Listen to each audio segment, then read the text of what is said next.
Lord of the Flies, Chapter 4 Painted Faces and Long Hair.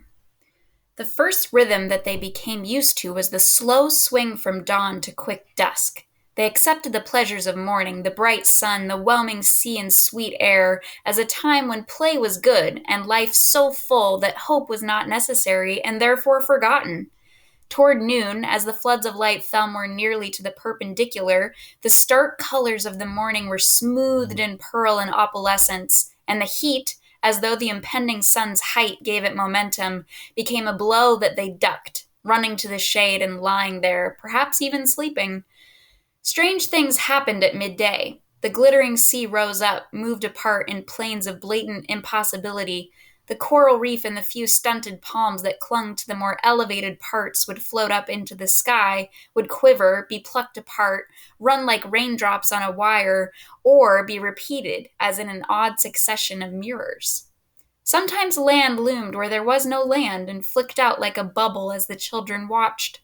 Piggy discounted all this learnedly as a mirage, and since no boy could reach even the reef over the stretch of water where the snapping sharks waited, they grew accustomed to these mysteries and ignored them, just as they ignored the miraculous throbbing stars. At midday, the illusions merged into the sky, and there the sun gazed down like an angry eye. Then, at the end of the afternoon, the mirage subsided, and the horizon became level and blue and clipped as the sun declined. That was another time of comparative coolness, but menaced by the coming of the dark. When the sun sank, darkness dropped on the island like an extinguisher, and soon the shelters were full of restlessness under the remote stars.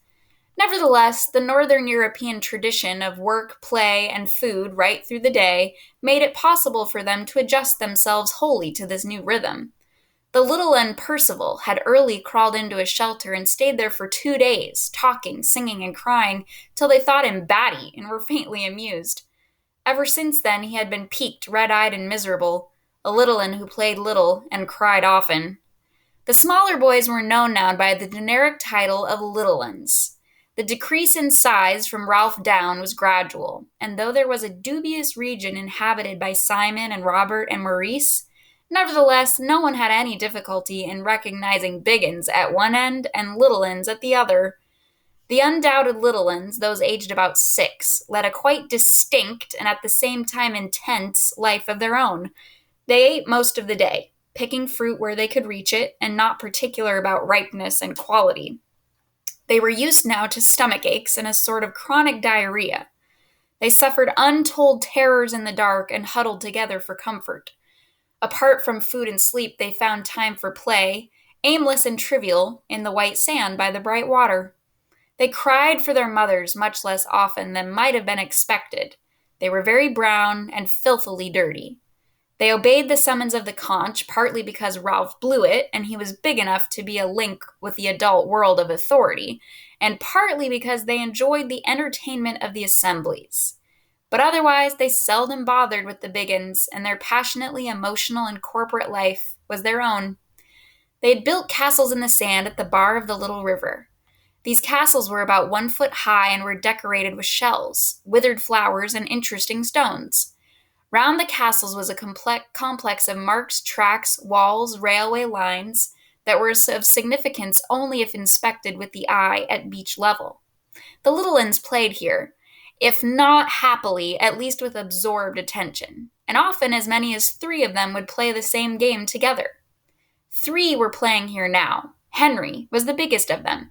He was also a distant relative of that other boy whose mulberry-marked face had not been seen since the evening of the great fire, but he was not old enough to understand this, and if he'd been told that the other boy had gone home in an aircraft, he would have accepted the statement without fuss or disbelief. Henry was a bit of a leader this afternoon, because the other 2 were Percival and Johnny, the smallest boys on the island. Percival was mouse-colored and had not been very attractive even to his mother. Johnny was well built, with fair hair and a natural belligerence. Just now he was being obedient because he was interested, and the 3 children, kneeling in the sand, were at peace. Roger and Maurice came out of the forest. They were relieved from duty at the fire and had come down for a swim. Roger led the way straight through the castles, kicking them over, burying the flowers, scattering the chosen stones. Maurice followed, laughing, and added to the destruction. The three littluns paused in their game and looked up. As it happened, the particular marks in which they were interested had not been touched, so they made no protest. Only Percival began to whimper with an eyeful of sand, and Maurice hurried away. In his other life, Maurice had received chastisement for filling a younger eye with sand. Now, though there was no parent to let fall a heavy hand, Maurice still felt the unease of wrongdoing. At the back of his mind formed the uncertain outlines of an excuse. He muttered something about a swim and broke into a trot. Roger remained, watching the littluns. He was not noticeably darker than when he had dropped in, but the shock of black hair down his nape and low on his forehead seemed to suit his gloomy face and made what had seemed at first an unsociable remoteness into something forbidding. Percival finished his whimper and went on playing, for the tears had washed the sand away. Johnny watched him with china blue eyes, then began to fling up sand in a shower, and presently Percival was crying again. When Henry tired of his play and wandered off along the beach, Roger followed him, keeping beneath the palms and drifting casually in the same direction. Henry walked at a distance from the palms and the shade because he was too young to keep himself out of the sun. He went down the beach and busied himself at the water's edge. The great Pacific tide was coming in, and every few seconds the relatively still water of the lagoon heaved forwards an inch. There were creatures that lived in this last fling of the sea, tiny transparencies that came questing in with the water over the hot, dry sand. With impalpable organs of sense, they examined this new field. Perhaps food had appeared where at the last incursion there had been none. Bird droppings, insects perhaps, any of the strewn detritus of landward life. Like a myriad of tiny teeth in a saw, the transparencies came scavenging over the beach. This was fascinating to Henry. He poked about with a bit of a stick that itself was wave-worn and whitened and a vagrant, and tried to control the motions of the scavengers. He made little runnels that the tide filled and tried to crowd them with creatures. He became absorbed beyond mere happiness as he felt himself exercising control over living things. He talked to them, urging them, ordering them. Driven back by the tide, his footprints became bays in which they were trapped and gave him the illusion of mastery. He squatted on his hams at the water's edge, bowed, with a shock of hair falling over his forehead and past his eyes, and the afternoon sun emptied down invisible arrows. Roger waited too. At first he had hidden behind a great palm, but Henry's absorption with the transparencies was so obvious that at last he stood out in full view. He looked along the beach. Percival had gone off, crying, and Johnny was left in triumphant possession of the castles. He sat there, crooning to himself and throwing sand at an imaginary Percival. Beyond him, Roger could see the platform and the glints of spray where Ralph and Simon and Piggy and Maurice were diving in the pool. He listened carefully, but could only just hear them. A sudden breeze shook the fringe of palm trees so that the fronds tossed and fluttered. 60 feet above Roger, several nuts, fibrous lumps as big as rugby balls, were loosed from their stems. They fell about him with a series of hard thumps, and he was not touched. Roger did not consider his escape, but looked from the nuts to Henry and back again. The subsoil beneath the palm trees was a raised beach, and generations of palms had worked loose in the stones that had lain on the sands of another shore. Roger stooped, picked up a stone, aimed, and threw it at Henry, threw it to miss. The stone, that token of preposterous time, bounced 5 yards to Henry's right and fell in the water. Roger gathered a handful of stones and began to throw them. Yet there was a space round Henry, perhaps 6 yards in diameter, into which he dare not throw. Here, invisible yet strong, was the taboo of the old life. Round the squatting child was the protection of parents and school and policemen and the law. Roger's arm was conditioned by a civilization that knew nothing of him and was in ruins. Henry was surprised by the plopping sounds in the water. He abandoned the noiseless transparencies and pointed at the center of the spreading rings like a setter. This side and that the stones fell, and Henry turned obediently, but always too late to see the stones in the air. At last he saw one and laughed, looking for the friend who was teasing him. But Roger had whipped behind the palm again, was leaning against it, breathing quickly, his eyelids fluttering. Then Henry lost interest in stones and wandered off. Roger! Jack was standing under a tree about 10 yards away. When Roger opened his eyes and saw him, a darker shadow crept beneath the swarthiness of his skin. But Jack noticed nothing. He was eager, impatient, beckoning, so that Roger went to him. There was a small pool at the end of the river, dammed back by sand and full of white water lilies and needle-like reeds. Here Sam and Eric were waiting, and Bill. Jack, concealed from the sun, knelt by the pool and opened the 2 large leaves that he carried. One of them contained white clay, and the other red. By them lay a stick of charcoal brought down from the fire. Jack explained to Roger as he worked. They don't smell me. They see me, I think. Something pink under the trees. He smeared on the clay. If only I'd some green. He turned a half-concealed face up to Roger and answered the incomprehension of his gaze. For hunting. Like in the war, dazzle paint. Like things trying to look like something else. He twisted on the urgency of telling. Like moths on a tree trunk. Roger understood and nodded gravely. The twins moved toward Jack and began to protest timidly about something. Jack waved them away. Shut up. He rubbed the charcoal stick between the patches of red and white on his face. No, you 2 come with me. He peered at his reflection and disliked it. He bent down, took up a double handful of lukewarm water, and rubbed the mess from his face. Freckles and sandy eyebrows appeared. Roger smiled unwillingly. You don't half look a mess. Jack planned his new face. He made one cheek and one eye socket white. Then he rubbed red over the other half of his face and slashed a black bar of charcoal across from right ear to left jaw. He looked in the pool for his reflection, but his breathing troubled the mirror. Sam and Eric, give me a coconut, an empty one. He knelt, holding the shell of water. A rounded patch of sunlight fell on his face, and a brightness appeared in the depths of the water. He looked in astonishment, no longer at himself, but at an awesome stranger. He spilt the water and leapt to his feet, laughing excitedly. Beside the pool, his sinewy body held up a mask that drew their eyes and appalled them. He began to dance, and his laughter became a bloodthirsty snarling. He capered toward Bill, and the mask was a thing on its own, behind which Jack hid, liberated from shame and self-consciousness. The face of red and white and black swung through the air and jigged toward Bill. Bill started up laughing, then suddenly he fell silent and blundered away through the bushes. Jack rushed toward the twins. The rest are making a line. Come on! Come on, I'll creep up and stab. The mask compelled them. Ralph climbed out of the bathing pool and trotted up the beach and sat in the shade beneath the palms. His fair hair was plastered over his eyebrows, and he pushed it back. Simon was floating in the water and kicking with his feet, and Maurice was practicing diving.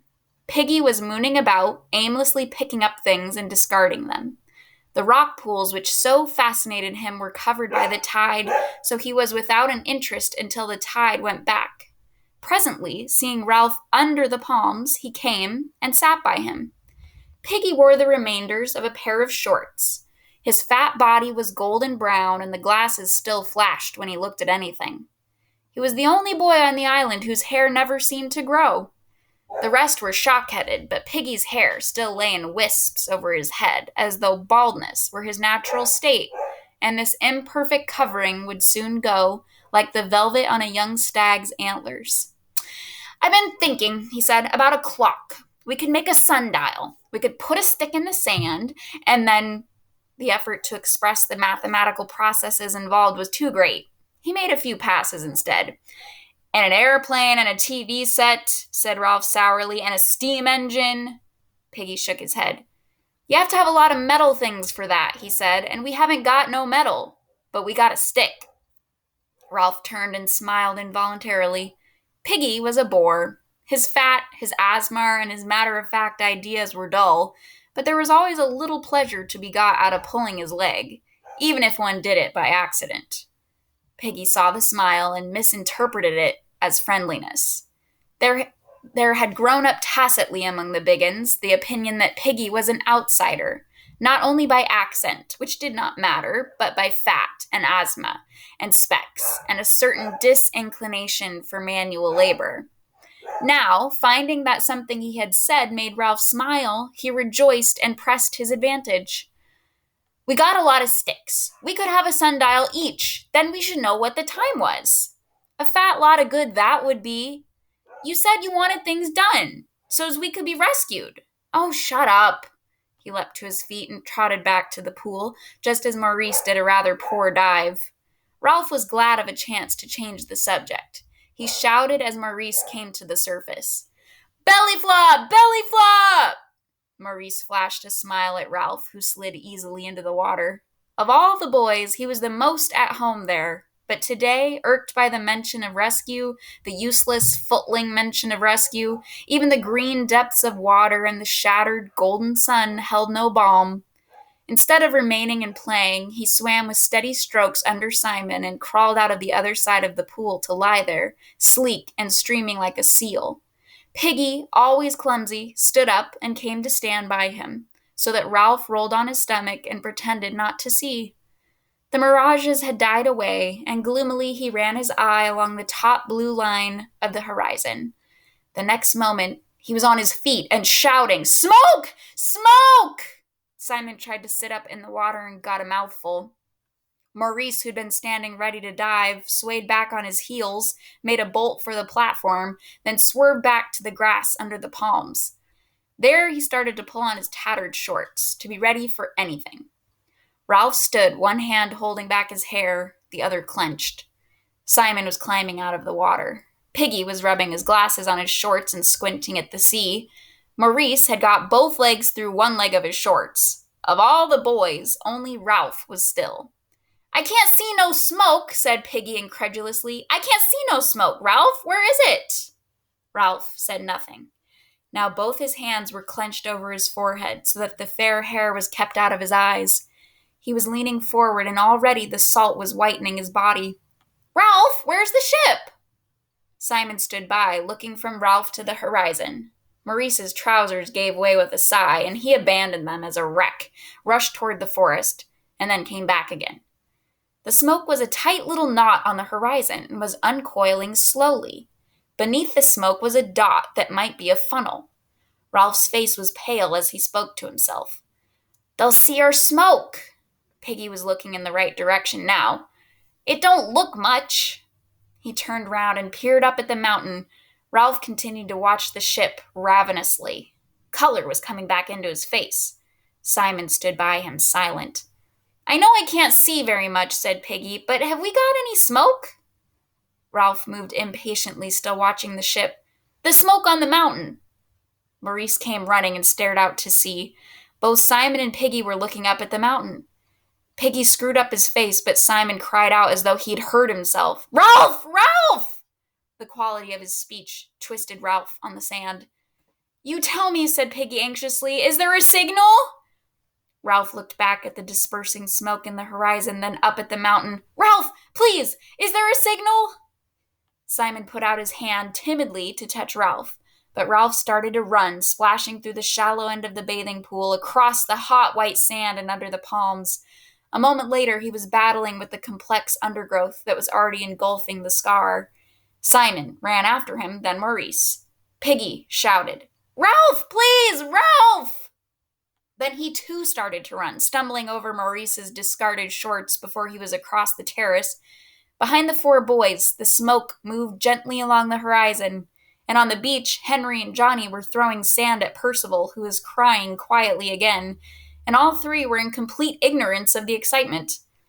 By the time Ralph had reached the landward end of the scar, he was using precious breath to swear. He did desperate violence to his naked body among the rasping creepers so that blood was sliding over him. Just where the steep ascent of the mountain began, he stopped. Maurice was only a few yards behind him. Piggy's specs, shouted Ralph. If the fire's all out, we'll need them. He stopped shouting and swayed on his feet. Piggy was only just visible, bumbling up from the beach. Ralph looked at the horizon, then up to the mountain. Was it better to fetch Peggy's glasses, or would the ship have gone? Or if they climbed on, supposing the fire was all out, and they had to watch Peggy crawling nearer and the ship sinking under the horizon? Balanced on a high peak of need, agonized by indecision, Ralph cried out, "Oh God! Oh God!" Simon, struggling with the bushes, caught his breath. His face was twisted. Ralph blundered on, savaging himself as the wisp of smoke moved on. The fire was dead. They saw that straight away, saw what they'd really known down on the beach when the smoke of home had beckoned. The fire was out, smokeless and dead. The watchers were gone. A pile of unused fuel lay ready. Ralph turned to the sea. The horizon stretched impersonal once more, barren of all but the faintest trace of smoke. Ralph ran stumbling along the rocks, saved himself on the edge of the pink cliff, and screamed at the ship, "Come back! Come back!" He ran backwards and forwards along the cliff, his face always to the sea, and his voice rose insanely, "Come back! Come back!" Simon and Maurice arrived. Ralph looked at them with unwinking eyes. Simon turned away, smearing the water from his cheeks. Ralph reached inside himself for the worst word he knew. They let the bloody fire go out. He looked down the unfriendly side of the mountain. Piggy arrived, out of breath and whimpering like a little one. Ralph clenched his fist and went very red. The intentness of his gaze, the bitterness of his voice pointed for him. There they are. A procession had appeared far down among the pink stones that lay near the water's edge. Some of the boys wore black caps, but otherwise they were almost naked. They lifted sticks in the air together whenever they came to an easy patch. They were chanting, something to do with the bundle that the errant twins carried so carefully.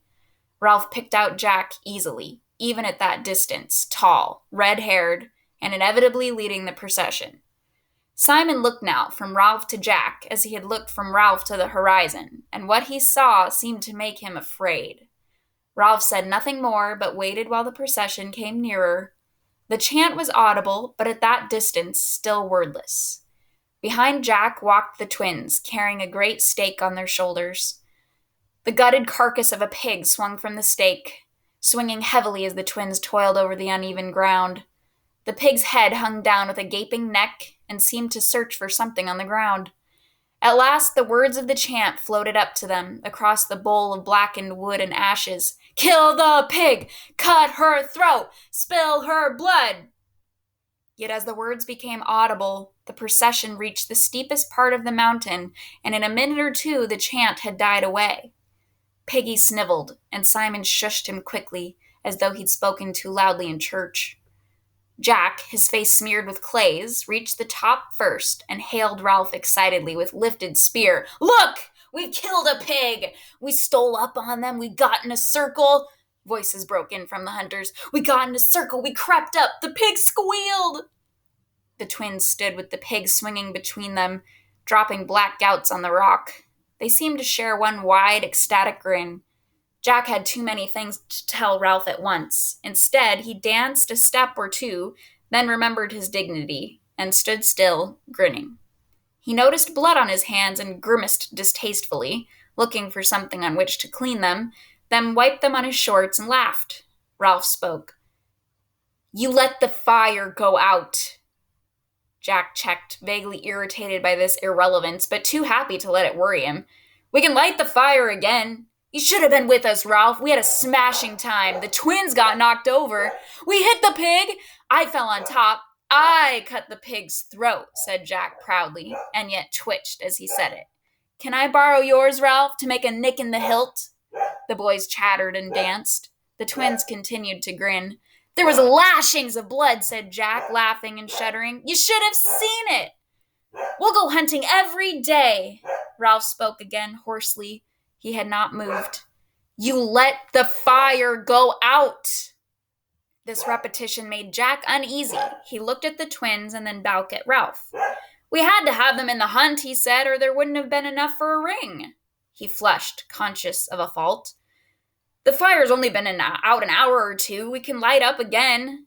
He noticed Ralph's scarred nakedness and the somber silence of all four of them. He sought, charitable in his happiness, to include them in the thing that had happened. His mind was crowded with memories of the knowledge that had come to them when they closed in on the struggling pig, knowledge that they had outwitted a living thing, imposed their will upon it, taken away its life like a long, satisfying drink. He spread his arms wide. "You should have seen the blood!" The hunters were more silent now, but at this they buzzed again. Ralph flung back his hair. One arm pointed at the empty horizon. His voice was loud and savage and struck them into silence. "There was a ship!" Jack, faced at once with too many awful implications, ducked away from them. He laid a hand on the pig and drew his knife. Ralph brought his arm down, fist clenched, and his voice shook. "There was a ship out there! You said you'd keep the fire going, and you let it out!" He took a step toward Jack, who turned and faced him. "They might have seen us! We might have gone home!" This was too bitter for Piggy, who forgot his timidity in the agony of his loss. He began to cry out shrilly, "You and your blood, Jack Meridew! You and your hunting! We might have gone home!" Ralph pushed Piggy to one side. "I was chief, and you were going to do what I said. You talk. But you can't even build huts. Then you go off hunting and let out the fire." He turned away, silent for a moment. Then his voice came again on a peak of feeling. "There was a ship!" One of the smaller hunters began to wail. The dismal truth was filtering through to everybody. Jack went very red as he hacked and pulled at the pig. "The job was too much. We needed everyone." Ralph turned. "You could have had everyone when the shelters were finished, but you had to hunt. We needed meat." Jack stood up as he said this, the bloody knife in his hand. The two boys faced each other. There was the brilliant world of hunting, tactics, fierce exhilaration, skill, and there was the world of longing and baffled common sense. Jack transferred the knife to his left hand and smudged blood over his forehead as he pushed down the plastered hair. Piggy began again. "You did not have let that fire out. You said you'd keep the smoke going." This from Piggy, and the wails of agreement from some of the hunters drove Jack to violence. The bolting look came into his blue eyes. He took a step, and able at last to hit someone, stuck his fist into Piggy's stomach. Piggy sat down with a grunt. Jack stood over him. His voice was vicious with humiliation. "You would you, fatty?" Ralph made a step forward, and Jack smacked Piggy's head. Piggy's glasses flew off and tinkled on the rocks. Piggy cried out in terror, "My specs!" He went crouching and feeling over the rocks, but Simon, who got there first, found them for him. Passions beat about Simon on the mountaintop with awful wings. "One side's broken." Piggy grabbed and put on the glasses. He looked malevolently at Jack. "I got to have them specs. Now I only got one eye. Just you wait." Jack made a move toward Piggy, who scrambled away till a great rock lay between them. He thrust his head over the top and glared at Jack through his one flashing glass. "Now I only got one eye. Just you wait." Jack mimicked the whine and scrambled. "Just you wait, yeah." Piggy and the parody were so funny that the hunters began to laugh. Jack felt encouraged. He went on scrambling, and the laughter rose to a gale of hysteria. Unwillingly, Ralph felt his lips twitch. He was angry with himself for giving way. He muttered, "That was a dirty trick." Jack broke out of his gyration and stood facing Ralph. His words came in a shout. "All right, all right." He looked at Piggy, at the hunters, at Ralph. "I'm sorry. About the fire, I mean. He drew himself up. "I apologize." The buzz from the hunters was one of admiration at this handsome behavior. Clearly they were of the opinion that Jack had done the decent thing, had put himself in the right by this generous apology, and Ralph, obscurely, in the wrong. They waited for an appropriately decent answer. Yet Ralph's throat refused to pass one. He resented, as an addition to Jack's misbehavior, this verbal trick. The fire was dead, the ship was gone. Could they not see? Anger instead of decency passed his throat. That was a dirty trick. They were silent on the mountaintop while the opaque look appeared in Jack's eyes and passed away. Ralph's final word was an ingracious mutter. "All right, light the fire." With some positive action before them, a little of the tension died. Ralph said no more, did nothing, stood looking down at the ashes round his feet. Jack was loud and active. He gave orders, sang, whistled, threw remarks at the silent Ralph, remarks that did not need an answer, and therefore could not invite a snub. And still Ralph was silent. No one, not even Jack, would ask him to move, and in the end they had to build the fire 3 yards away, and in a place not really as convenient. So Ralph asserted his chieftainship, and could not have chosen a better way if he'd thought for days. Against this weapon, so indefinable and so effective, Jack was powerless and raged without knowing why. By the time the pile was built, they were on different sides of a high barrier. When they dealt with the fire, another crisis arose. Jack had no means of lighting it. Then, to his surprise, Ralph went to Piggy and took the glasses from him. Not even Ralph knew how a link between him and Jack had been snapped and fastened elsewhere. "I'll bring 'em back. I'll come too."